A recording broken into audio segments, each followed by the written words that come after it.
There are moments in life you don't see coming. Moments that split your existence into a before and after. I always imagined those moments came with screaming, or maybe the slam of a door. But the beginning of my unraveling came with a quiet click. A mouse click, to be exact. I wasn't snooping. That's important to me, that I say that up front. I wasn't the jealous type, never had been. Even when Liz and I first started dating, and her phone buzzed late at night, I never asked questions. I trusted her. Trusted her so fully and so naively that when everything fell apart, it felt like the air had been ripped from my lungs. It started on a gray Saturday afternoon. Rain tapped against the window panes like it was trying to whisper something I wasn't ready to hear. The kids were with my in-laws for the weekend, which left the house unusually quiet. Liz had gone out to run errands. I was home, half watching a rerun of some home improvement show, half dozing in my chair. And then, because the universe enjoys cruel irony, I decided to clean up some of our shared digital clutter. The desktop on our shared computer, the one we both used for bills, vacation planning, and occasional shopping, was covered in icons. Random photos, old PDFs, half-finished Word docs. I opened the Documents folder, intending to sort through our tax records. That's when I saw it. A folder named simply _personal, hidden behind layers of subfolders. You'd have to dig through old projects, then 2019_vacation_plans, then another called miscellaneous. Deep enough that it felt deliberate. I don't know what possessed me. Maybe it was the underscore. Maybe it was the gut feeling, that quiet tightening in your chest that tells you something is off before your brain catches up. I double-clicked. It was filled with images. Hundreds of them. At first glance, they seemed harmless. Some were familiar. Photos I remembered taking myself. Liz on the beach, Liz holding our youngest in the hospital, Liz sipping wine on the patio. But as I scrolled, the photos changed. The background changed. Her smile changed. They were taken in hotel rooms. In bathrooms. In front of mirrors I didn't recognize. Her body, the body I thought I knew better than anyone, was posed for someone else's eyes. Sometimes she was in lingerie I'd never seen. Sometimes wearing nothing at all. Always looking directly into the camera, sometimes smiling, sometimes biting her lip, sometimes sprawled out like a fantasy made flesh. My hand froze on the mouse. My throat went dry. I should have stopped there, but I couldn't. I opened one. A photo of her kneeling on a bed, hair tousled, eyes smudged with makeup, cheeks flushed. Her wedding ring glinted in the shot. My wedding ring, the one I slid onto her finger nearly a decade ago. I opened another.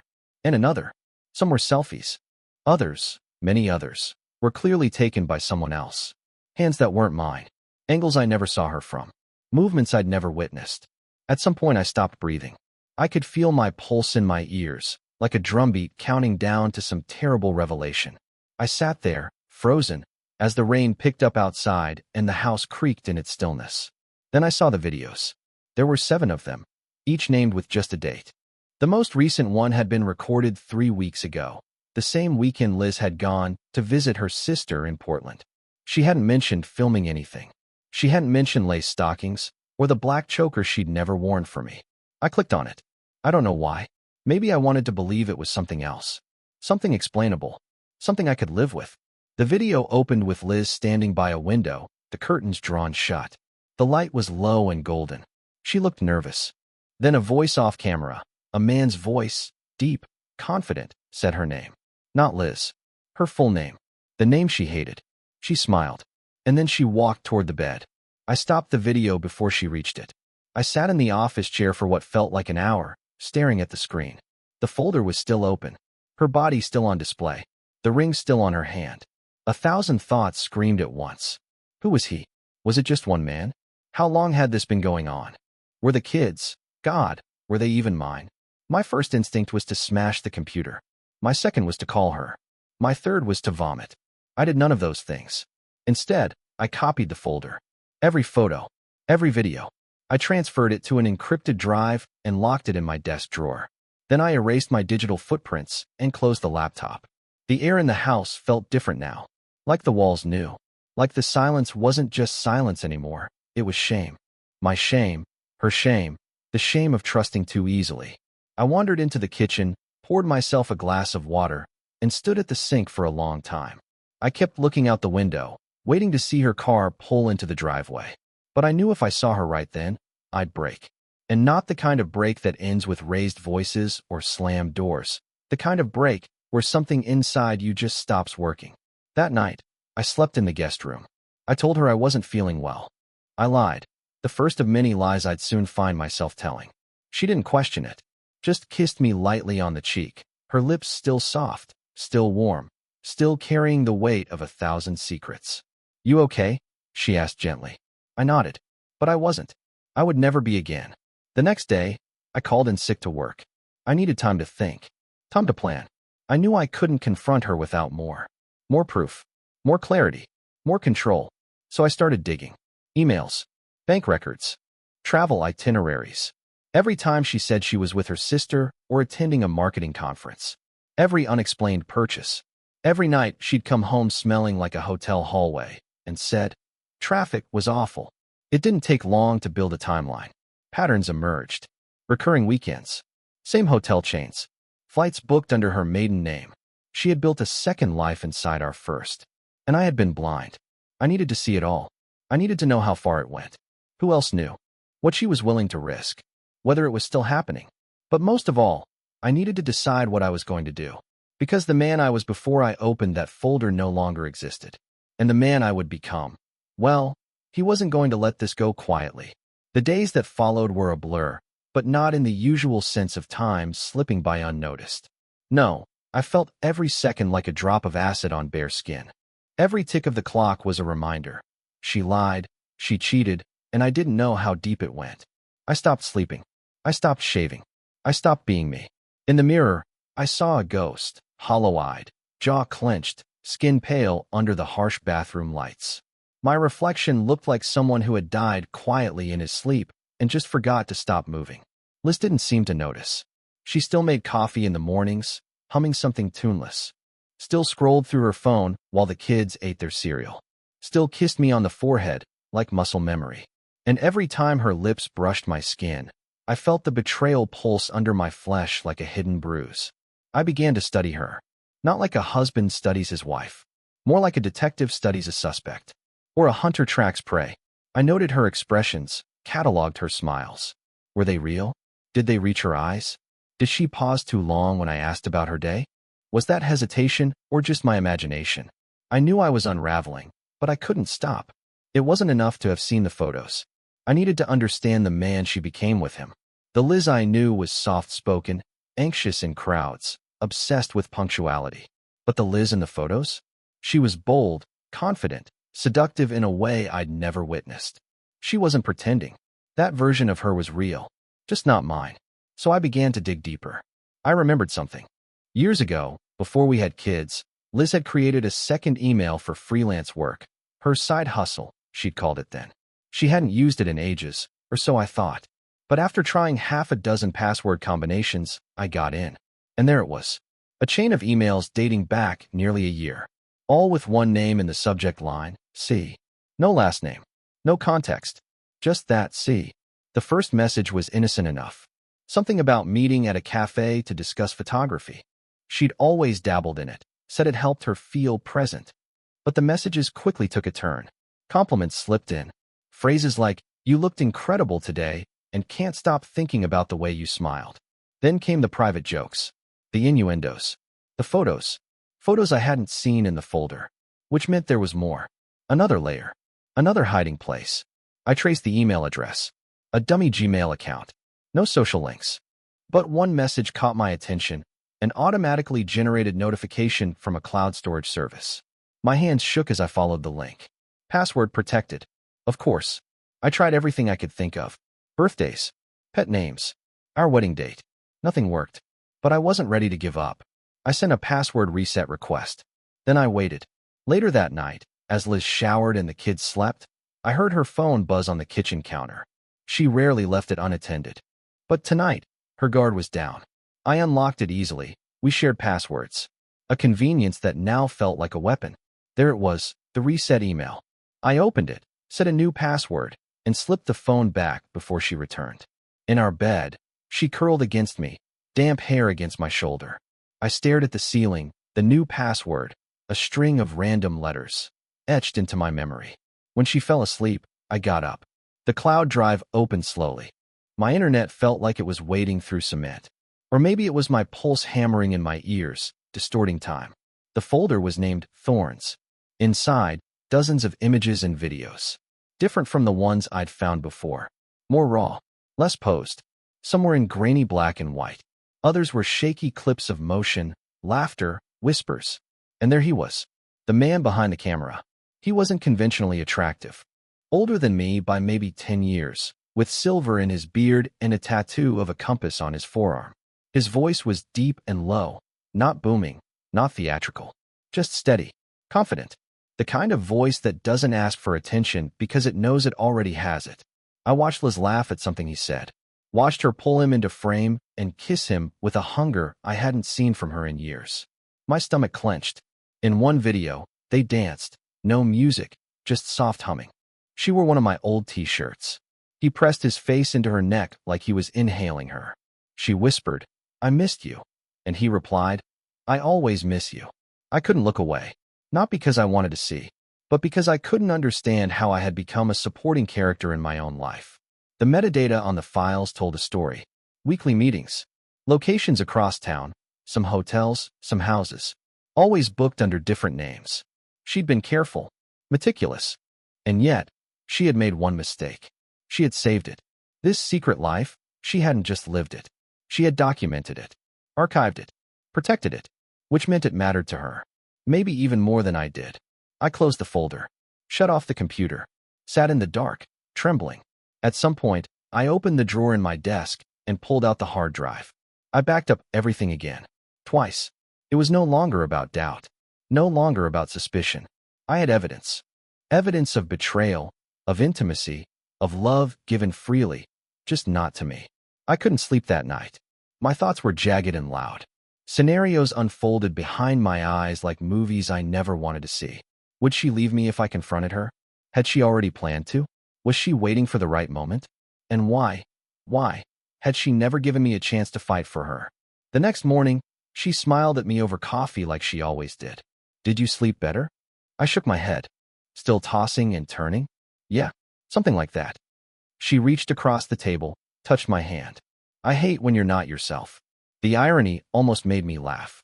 I wasn't myself anymore, and neither was she.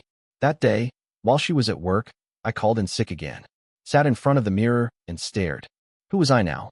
Not the husband, not the man she trusted, certainly not the man she desired. But I could be something else, not just the betrayed. I could be the storm, and storms don't ask for permission. The storm didn't come all at once. It built slowly, quietly, like pressure gathering in the sky before the clouds darken. For 3 days, I didn't sleep more than an hour at a time. I floated through the hours in a detached haze, pretending to work from home, pretending to parent, pretending to be the man she still believed I was. But underneath the silence, I was building something. A plan. I'm an architect by trade. Not the kind that draws glamorous skyscrapers or glossy magazine homes. I design industrial buildings, cold, practical structures meant to last longer than the people who walk through them. I've spent my life drawing blueprints, visualizing every angle before the first brick is laid. Now, I was designing something else, my revenge. But I needed more. More than photos. More than videos. More than my own burning sense of betrayal. I needed to break her. That sounds cruel. It is cruel. But something inside me had snapped. Not in the way people snap and lose control. I was colder than that. More surgical.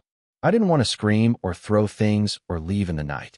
I wanted to reconstruct the end of our marriage like one of my buildings, methodically, precisely, and permanently. The first step was knowing who he was. The man with the compass tattoo. It took time.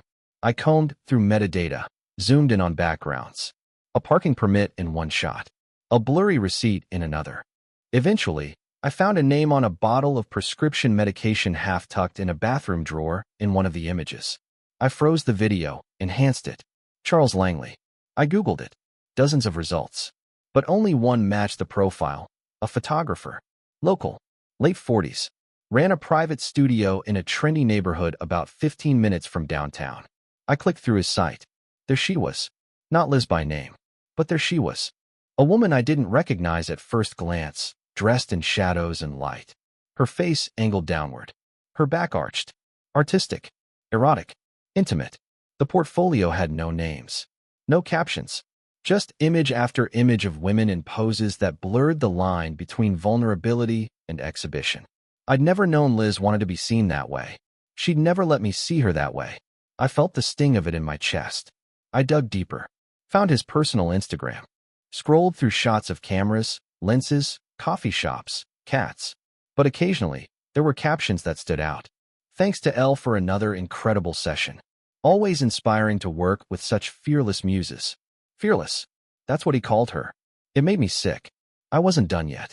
Next, I searched our financials. We shared bank accounts. But Liz had a separate credit card, something we'd agreed on years ago to maintain independence. I rarely checked it. Now, I went back 6 months. Payments to Langley Studios. Regular. Bi-weekly. Large. She was paying him. For the shoots? The rooms? Something else? I printed every transaction. Next came her calendar. She kept it synced with mine. I'd never paid attention to the details, just the broad strokes. Work dinner, PDA meeting, spin class. But now, armed with knowledge, I matched the calendar entries with the photos' timestamps. Every lie was spelled out in clean, cursive font. While I was coaching our son's soccer team, she was tangled in hotel sheets. While I was fixing the leaky sink, she was posing for him in red silk. While I was planning our 10th anniversary trip, she was whispering, "I missed you," into another man's mouth. The contrast burned. I built a timeline. Day by day, entry by entry. Labeled every lie. Documented every withdrawal. Every receipt. Every hotel check-in. By the end of it, I had a stack of papers 4 inches thick and a folder named Proof. Then I contacted a lawyer. Not just any lawyer. The most ruthless, shark-eyed divorce attorney in the state. I told her everything. I laid out the timeline. Showed the photos. The receipts. The videos. She didn't blink. "This," she said, flipping through the binder, "is what we call nuclear." She explained that adultery wasn't illegal in our state, but it still mattered in custody battles. In property division. Especially when documented this thoroughly. Especially when the betrayal was this blatant. "Do you want to destroy her?" she asked calmly. I paused. I want her to feel what I felt. I want her to lose everything she took for granted. "Then let's get started." We drafted a strategy. Silent. Swift. Devastating. But there was one piece left. One card I hadn't played. One secret I hadn't touched. The children. I'd never doubted they were mine. They looked like me. At least, I thought they did. Our daughter had my nose. Our son had my ears. But after everything, could I trust even that? I mailed off the DNA kits that day. The results would take a few days. Until then, I waited. The night before the storm, Liz came into my office. I had minimized the folder on my screen. The walls were lined with plans for a new facility I'd been designing for months, a project I now barely cared about. She leaned against the doorframe. "You've been distant lately." I nodded. "Work stress." She studied me. "You're not sleeping. You're barely eating. Is everything okay?" For a moment, I almost answered honestly. Almost told her about the photos. The folder. The man named Charles. But I caught myself. Instead, I said, "Just tired." She stepped forward. "You know you can talk to me, right?" I looked at her. At the woman I used to adore. The woman who had built a second life right under my nose and documented it like it was art. "I know," I said softly. She kissed me. Slow. Familiar. Like a habit. And I kissed her back.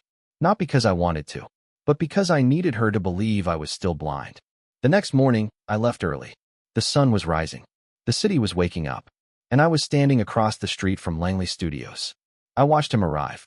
He didn't notice me. He unlocked the door and stepped inside. I crossed the street, heart hammering in my chest. I knocked. He opened the door and smiled. Just as recognition bloomed in his eyes, I said 4 words. "You don't know me, but you will." He didn't say anything at first, just looked at me, tilted his head, like I was a curious piece of furniture left in the rain. Then his brow creased and his lips parted slightly, the way people look when they realize a mistake has just arrived on their doorstep in the shape of a man they never expected to see. "You don't know me," I repeated. I didn't raise my voice, didn't square my shoulders. I didn't have to.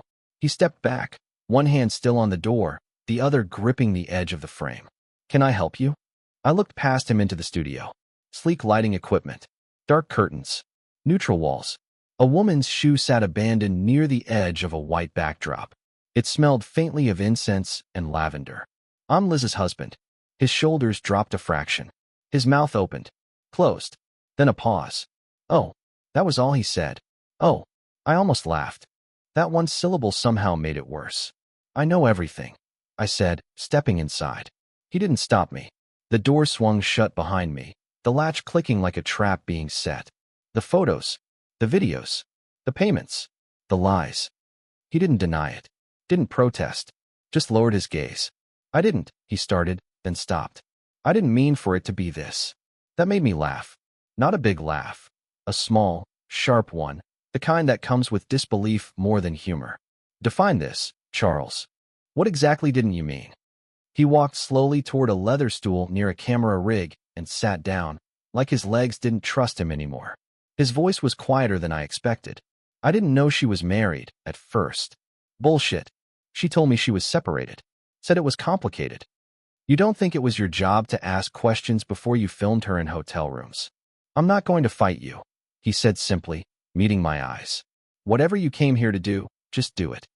He really meant it. He expected to get hit. Expected broken bones. Maybe even hoped for it. But that wasn't the kind of revenge I had in mind. You get to live with this, I told him. And so does she. But that's just the start.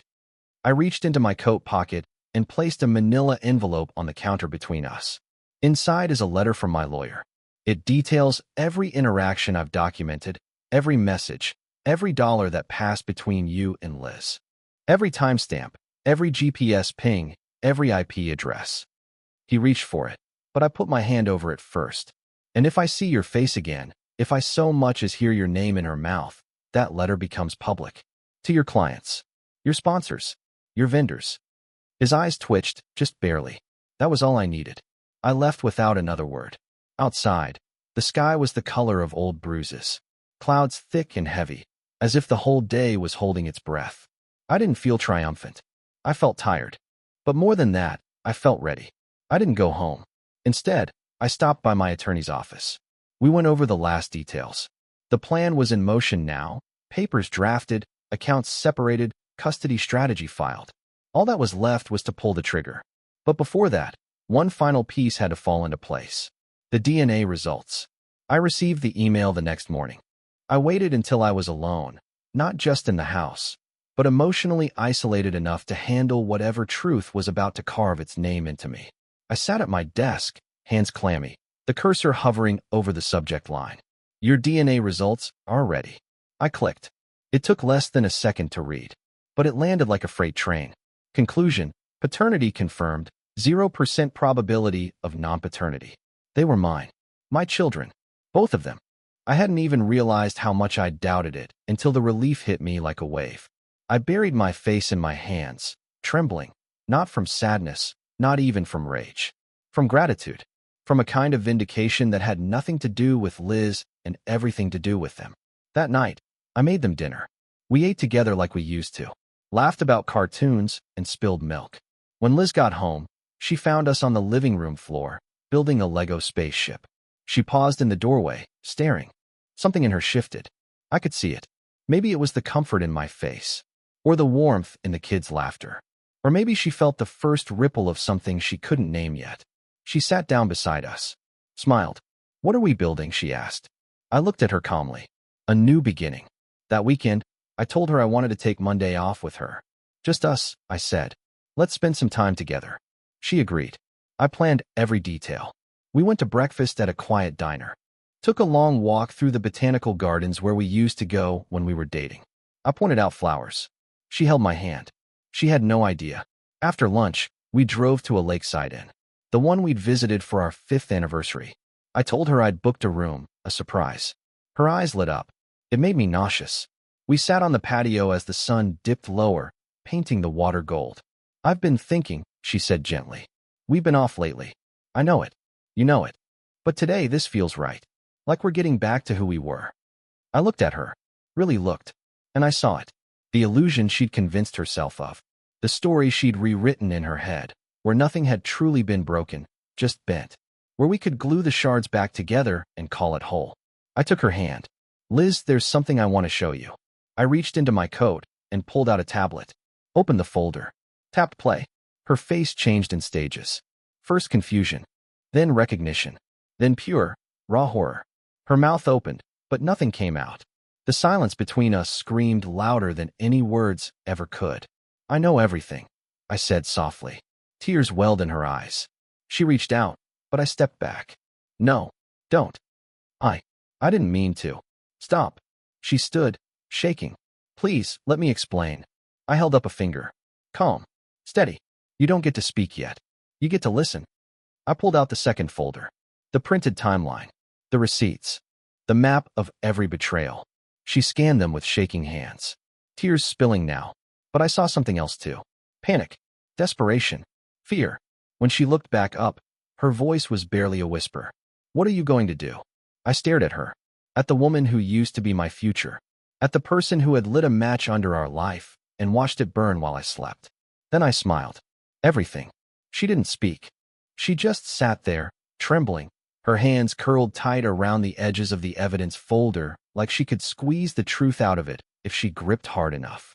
Her face was pale, not the quiet, romantic pallor of sadness, but the washed-out gray of someone caught at the edge of a cliff, realizing there's no longer ground beneath their feet. I didn't feel satisfaction. I'd expected to. I thought this moment, the confrontation, the collapse of her lies, would be the climax. The crescendo. The final chord in a symphony of betrayal.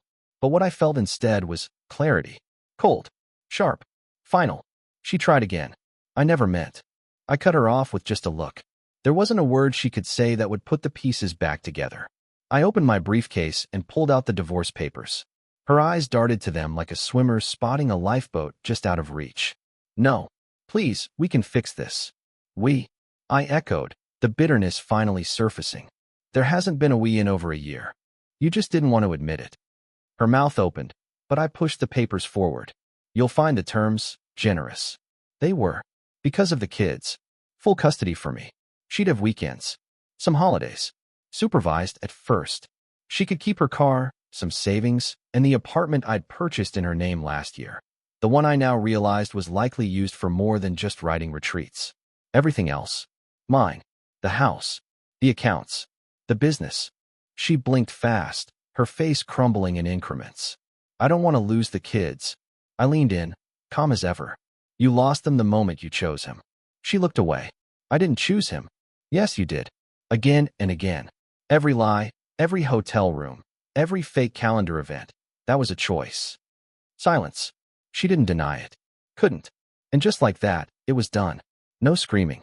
No plates shattered. No final kiss. I stood, placed the pen in front of her. "You don't have to sign it now. But when you're ready, I'll have it filed within the hour." I left her there, by the lake. Alone. The inn refunded my room when I explained I wouldn't be staying. The receptionist didn't ask questions. Just nodded, sympathetic. By the time I returned home, the house felt different. Not lighter. Not darker. Just mine. The kids were at my sister's for the evening. I poured a drink, turned off my phone, and sat in the dark living room with the glass cupped in both hands. I expected to feel emptiness. Instead, I felt something I hadn't in weeks. Control. 3 months passed. She signed the papers within 2 days. No contest. There was a brief flurry of drama when her lawyer tried to renegotiate visitation, but the evidence I'd collected was airtight. Every threat she posed to the children's emotional stability was documented in photos and timestamps. Her attorney folded fast. I kept my promise. No scorched earth. No public humiliation. Charles was never named. His studio remained untouched. But he knew. And so did she. That was enough. The hardest part, surprisingly, wasn't the divorce. It was learning to live without the rhythm of our routine. The quiet rituals, morning coffee, evening check-ins, the mindless texts during the day. They were gone. And I missed them, not because they were tied to her, but because they had shaped the contours of my days for nearly a decade. But I was adapting. The kids adjusted faster than I did. At first, they asked when mommy was coming home. I told them she had a new place, that sometimes families change.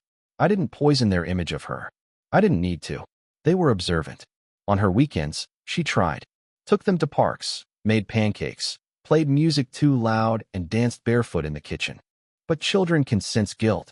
even if they don't understand it. They always came back quieter. I focused on healing, not the kind people post on Instagram, no yoga retreats or soul-searching in Bali. Just real, painful, honest healing. I went to therapy, started jogging again, cooked meals from scratch, threw away the mattress we'd shared, and replaced it with one that didn't remember her weight beside mine. I changed the curtains, painted the walls, deleted the shared photo album from my cloud storage, the one where she'd hidden that secret folder inside a maze of family snapshots. It took me an hour to hit delete, but when I did, I felt something loosen in my chest. Grief, maybe, or freedom. 6 months in, I got an email. From her.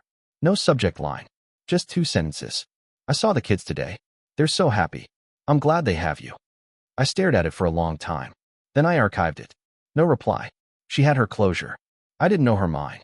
People always want a neat ending. They want to know I found someone new, that I'm in love again, that I'm smiling in photos with a woman who's everything she wasn't. But that's not real life. The truth is, I'm still healing. Some mornings, I wake up and forget she's gone. Other days, I feel like I never really knew her at all. But I'm better, stronger. Not because I forgave her, but because I survived her. She left me with ruins, and I used them to build something new. Not a replica, not a recovery. Something different, something honest, something mine. And now, when I look in the mirror, I don't see a man broken by betrayal. I see a man who rebuilt himself from the ashes. Not because he had to, but because he refused not to.